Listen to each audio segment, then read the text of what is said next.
আসসালামু আলাইকুম ওয়া রাহমাতুল্লাহ।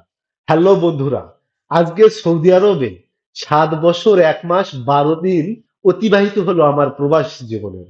এই প্রবাস জীবনে আমি অনেক কিছু পেয়েছি আলহামদুলিল্লাহ। তবে আজকের মতো খুশি আমি আগে কখনোই হইনি।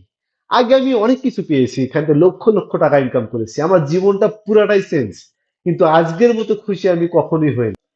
আর এই খুশির কারণ হচ্ছে আমার এই প্রবাস জীবন, 7 বছরের প্রবাস জীবনের সমাপ্তি হতে চলেছে।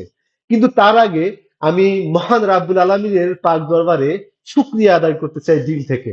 আলহামদুলিল্লাহ, তিনি আমাকে অনেক কিছু দিয়েছেন। তবে সবচেয়ে মজার বিষয়, আমি দেশে আসব, এই খুশিটা ভিতরে মানে মানে ছলছল করতেছে।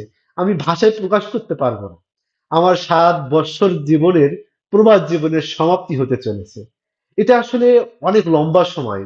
তবে শুকরিয়া মহান রাব্বুল আলমিনের দরবারে, তিনি আমাকে সফলতা দিয়েছেন এই 7 বছরে। তো আমি আসলে মেসেজটা আমার আপনজনকে দিতে চাই, আমার বন্ধুদের দিতে চাই। এই 7 বছরের প্রবাস জীবন সমাপ্তি হতে চলেছে। আর আজকের মতো খুশি আমি আগে কখনোই হইনি। কবে আসবো ঠিক বলতে পারতেছি না। তবে খুব অল্প সময়ে, হয়তো 2-1 সপ্তাহ, হয়তো 1 মাস কিংবা 1.5 মাস।